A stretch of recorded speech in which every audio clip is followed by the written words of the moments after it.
I'm Jonathan Gray from the Open Knowledge Foundation, which is a not-for-profit foundation founded in 2004 and aims to promote sort of better knowledge sharing in lots of different areas. So that includes scientific research, access to scholarly publications. Also, in particular, we've been focusing on data from governments, from scientific research and from libraries recently.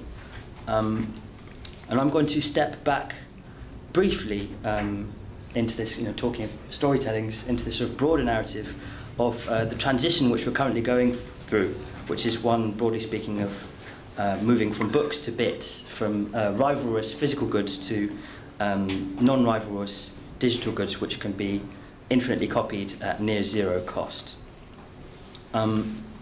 These digital technologies have the potential to radically transform the way that knowledge is disseminated in our society, would be my contention. But we still have a long way to go. I suppose many of these points pertain predominantly to government, which is an area where we're kind of focusing on at the moment. We're really living in the shadow of the print press. So even though we have all these new digital technologies, which mean that we can present and query and do all kinds of interesting things with information in lots of different ways, the dominant metaphor, for example, for government, when they publish a document, is to think about the printed final product with a barcode on the back, a table of contents at the front, and this kind of thing. Which means that when it comes to, for example, publishing budget information, this is not something that's easy to query, easy to work with, easy to visually represent, or anything else. Data sets are seen primarily as something secondary to illustrate reports from government. And though this obviously is natural, given that people read reports and sort of machines read data sets, at the same time, I think there should be a sense in which we move forward to allow different kinds of analyses of the same data sets rather than just government's official sort of report on the data set. I think there should be a sense in which we start to give attention to the underlying data sets. There is a sort of broad tendency to publish material without reuse in mind. This comes everything from sort of the formats that we're publishing in, management of the rights and the IPR, but also things like privacy. How do we do things like aggregate unique identifiers about where funding goes, for example, at European level? At the moment, this is very difficult to do because there are all sorts of privacy problems in the databases. There's a kind of culture of asking permission, having to ask permission to reuse material. There are vast information silos, and material is published in non-machine readable formats. And there was a recent study, an excellent study, led by John Sheridan of the Office of Public Sector Information in the UK, which found that an astoundingly high proportion of data sets that were linked to from Hansard, the parliamentary transcripts in the UK, were broken. So there was all these data sets that were being linked to describe sort of different things that were happening, like whether statistical data or whatever. And these are just simply not available online anymore because the websites have changed or whatever. So what's the point of all this? Where are we going? Why should we not just leave this as it is? Well, I think the opportunity is to create a new ecosystem of open data with lots of contributors, bringing in expertise from across the board, whether that's from journalists, from academia, from people within government, from citizens, and so on. And I think the exciting thing at the moment, the thing that sort of, for example, in the UK, we've been involved with sort of the open data initiatives in the UK. One thing that's really excited is the potential to innovate with the data, to present it in new ways, to create new applications and services for citizens, whether that's a new iPhone application or a website or whatever.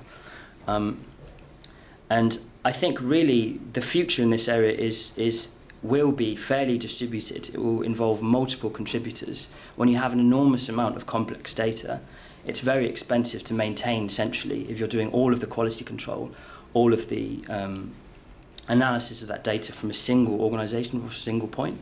If you're dealing with, for example, with Simon, we've been working a little bit on information on public spending. I think expertise in that area comes from a lot of different places. You need experts within government, you need academics, you need sort of NGOs like the Institute for Fiscal Studies, you need all kinds of domain experts and so on. So this would be sort of the vision that I would sort of suggest would be one way of kind of having something in mind to work towards in terms of, the future in this area. Also, moving from a situation of legal uncertainty. So when you go onto a government website at the moment, often you're not told what you can and can't do with the material. I guess there's a presumption in favour that you can reuse it, but this is really not explicit at the moment. It's something which is kind of at the core of government initiatives now that are trying to open up data. To move from this kind of situation where you have lots of sort of different lights, lots of indications saying different things, you know, have all rights reserved or copyright, or you can use this for some purposes, to a big green light saying, we have legal clarity, you can reuse this for any purpose, including commercial purposes, without restriction. And this is, you know, I guess this is at the heart of our organisation, this idea of open data, which is free for anyone to reuse for any purpose. What does this mean for journalism? Basically, sort of just to run down some of the sort of familiar points, I'm sure, to many of you. We can find new stories in data sets. There's this sort of idea of how can we make the news? How can this change the way the news making process? We can look to data sets, large data sets, to spot patterns which we may not have spotted in the past, to generate stories. And I definitely think that, you know, I fully agree that storytelling is absolutely the heart of journalism. I'm also quite critical of the idea that journalism as a profession will completely change. I think it's more, we'll have, you know, more powerful tools, more different ways of exploring the material, but the sort of bread and butter stuff of kind of taking material and presenting it in a compelling way will remain fairly similar. But we can have a bigger picture by linking different data sets together. So, for example, information on what money goes where with information about different organisations which are receiving that money. We can harness more pairs of eyes to spot different patterns in large data sets. So, for example, with the coins data, the combined online information system, we can you know, create new interfaces to look through these large data sets, to allow people who know what is likely to be in them to flag up issues, to flag up sort of questions, you know, to spot in this particular row of the database there is a missing value, or we don't know where that's gone, or why is this a negative value, it shouldn't be a negative value. You know, we can have more pairs of eyes to look through data sets to contribute to the story making process. We can harness more external expertise. We can get sort of more in-depth analysis into the data behind the stories, rather than just sort of paying attention to, for example, government press releases, which give you this very particular picture of, you know, the chain of events. We can go behind that and to look to the underlying sort of statistical material which lies behind these different initiatives. We can respond to interest from the public in different ways.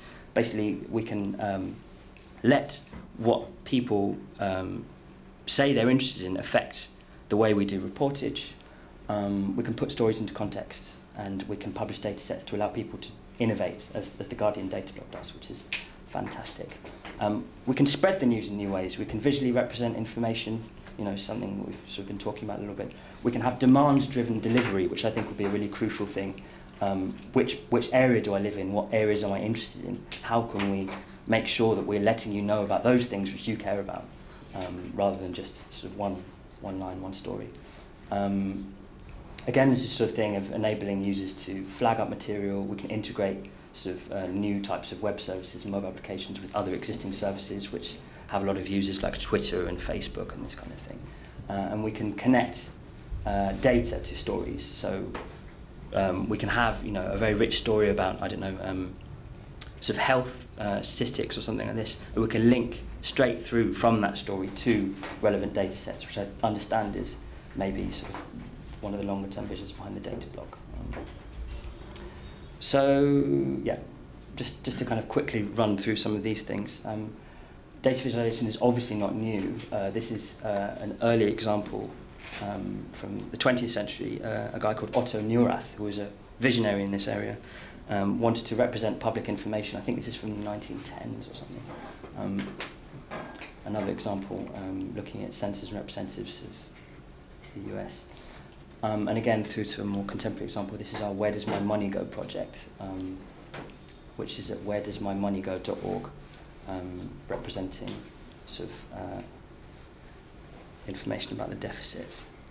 And again, this idea that we can sort of start to personalise information and deliver it in ways which are of interest to sort of readers and users. And this is an excellent example from the UK of how you can see parliamentary transcripts when are things mentioned in Parliament which affect me and which are relevant to me. And finally, I'd like to wrap up by looking briefly at what can journalists and media organisations do. I guess kind of going back to here. If this is something that is desirable and we want to create innovation around an ecosystem of open data with lots of different contributors, what can journalists and media organisations do to help us get there? So this is really, really boring.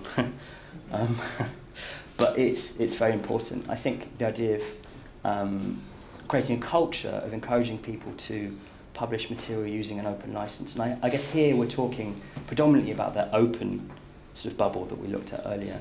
But being explicit about the openness of that data will encourage other people to do the same, whether that's official bodies or other news organisations or NGOs. And that's the thing that will enable this to scale.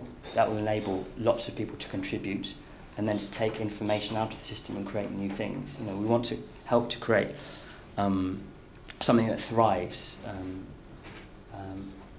I think another thing that's very important is to work closely with existing communities, not to reinvent the wheel, and to listen to people who have expertise in different areas and work alongside them rather than starting again. You can't see this one at all. This one says use and support existing initiatives and technologies.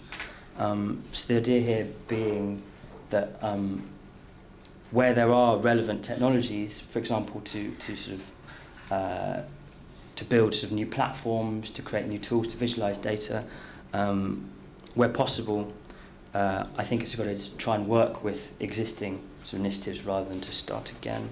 And finally, keep innovating. I think there's been some fantastic stuff in the last year in particular, from the New York Times, from the Guardian, and we're now starting to see interest from many other news organisations in this area. The idea of having a strong and exciting vision and to keep pushing things in this area. How can we create new visualizations of data sets? How can we present data sets alongside stories in new ways, which allow people to contribute, to comment? You know, what is this area going to look like in 5 or 10 years' time? I think having an exciting picture of the future is quite important. And on that note, I'll finish.